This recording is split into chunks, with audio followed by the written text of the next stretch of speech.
Yo, sa mga DIYers. So, may vlog natin ngayon kung paano mag-series ng dalawang firework cakes. Tapos bago nga pala lahat, ang dami nagre-request pala sa akin na magpasabay So, kung makakabalik pa raw ba ako ng Bulacan, gusto nila magpasabay, lalo na yung mga subscribers natin sa Visayas at Mindanao kasi doon daw sila, wala talagang mabilhan na. Dati nakakabili sila sa Shopee, pero ngayon, wala na nga daw nagtitinda sa Shopee. So, kung gusto nyo magpasabay, PM nyo lang ako sa aking Facebook page, sa aking Facebook account. Doon tayo mag-usap kung gusto nyo. Wala nang tubo-tubo tayo doon. Kung ano yung presyo sa store, ganun na rin yung nagbibigay sa inyo. Pero syempre, yung panggas at toll fee ko, at saka yung pangkain ko, yun na lang ang bahala na kayo. So yan, balik tayo sa ng vlog natin, yung paano mag-series ng dalawang cakes, lalo na kung walang second fuse tulad nito, itong Terra tsaka itong Leto. So wala silang second fuse, ano bang gagawin para sila magkasunod kung sakaling gusto nyo magawa ng pag V-shape o yung W o yung fan shape? So pwede nyo gawin yan.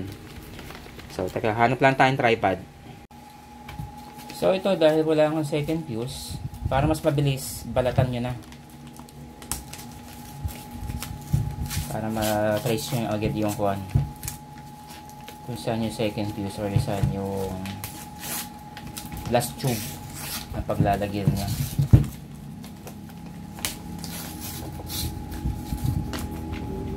So, ito yung sunod. Nasaan ba yan? Unahin natin si Terra. Ilas natin si Leto.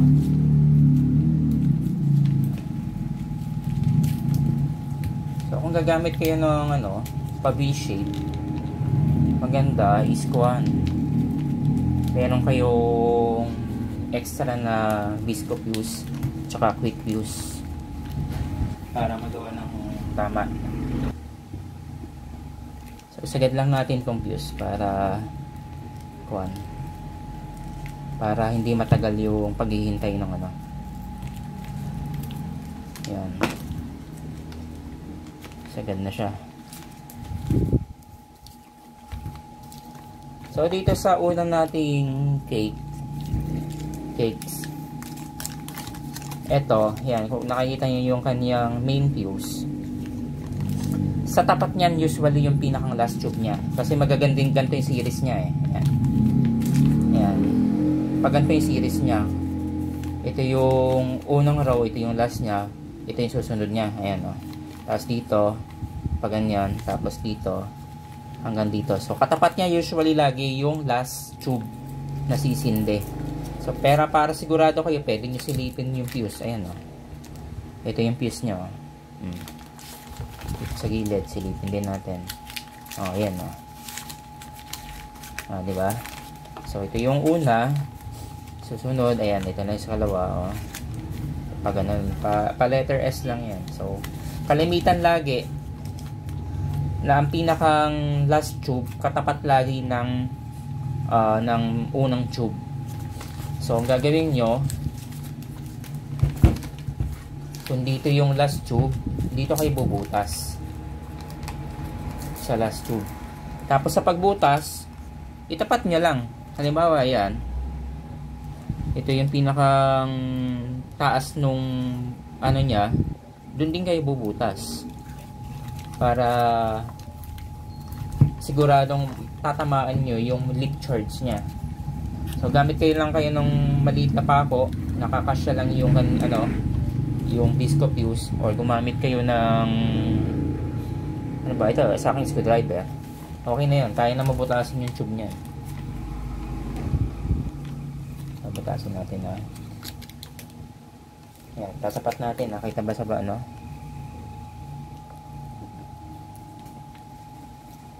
yan.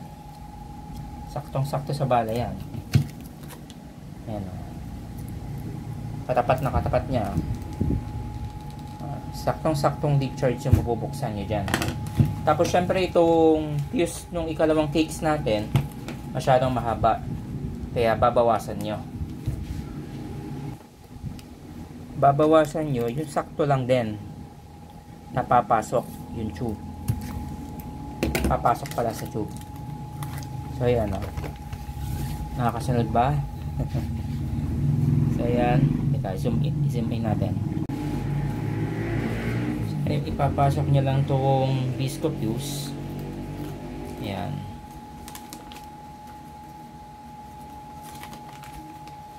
So ayan na. Siguradong nasa gitna na yun kasi medyo mahaba yung visco nating kinite. Konti lang yung binawas natin. So secure nyo na lang din ng packaging tape or ng masking tape. Bago nyo siya, i-secure ng buo yung pag-yayakapin nyo siya gamit ang packaging tape.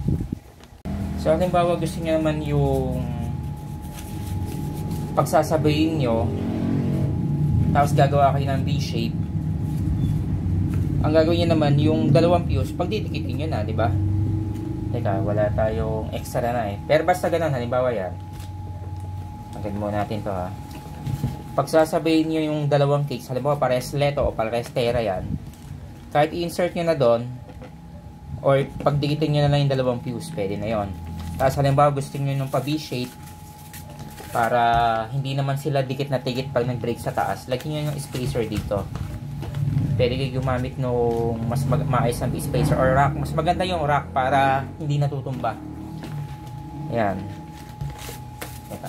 Palan pa natin. Ayan. Pwede kayo maglagay ng spacer. Ayan. Medyo pa-letter B na ng kaunti yan. Yung mga pang amateur na series natin, ayan, pwede na yan. Pero kapag mga professional, syempre, may mga gamit silang rack para hindi nauhulog. Tsaka meron din silang mga electronic igniter. Pero para sa ating mga DIYers na pwede din ganito. Kasi one time use lang naman tayo. Hindi naman tayo yung pang professional talaga.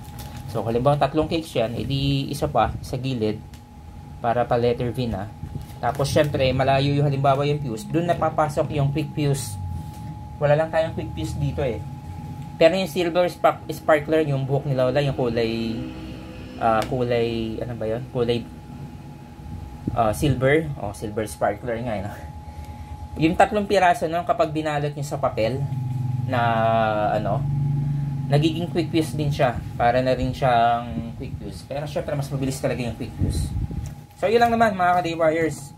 Kaya i-packaging na nga natin to para makita nyo na sinilis natin. Teka lang, wala tayong packaging tape. So ayan, sinicure ko na lang din ng scotch tape para hindi gumagalaw yung fuse. Masking tape mas maganda. Mas madikit kasi ang masking tape sa papel eh. So secure nyo yan. Taas pa ba para hindi siya lalong gumalaw.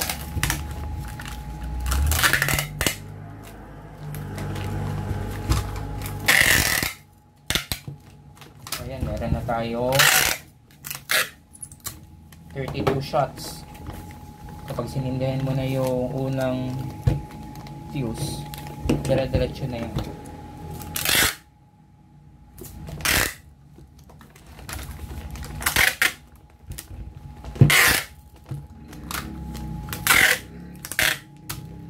So ayan na. Ganyan lang kasimple ang mag-series ng dalawang firework cakes. So, sa ibang brand, katulad ni Dragon, teka lang. Pero hindi tayo magsisiris ng Dragon, hindi natin to. Papakita ko lang sa inyo. Pasabay lang kasi itong Dragon nito, hindi tayo kinukuha. Maganda kasi kay Dragon, dalawa na yung fuse. Hindi na kayo ganong malilito. Ayan. Ayan na, meron na siyang secondary fuse.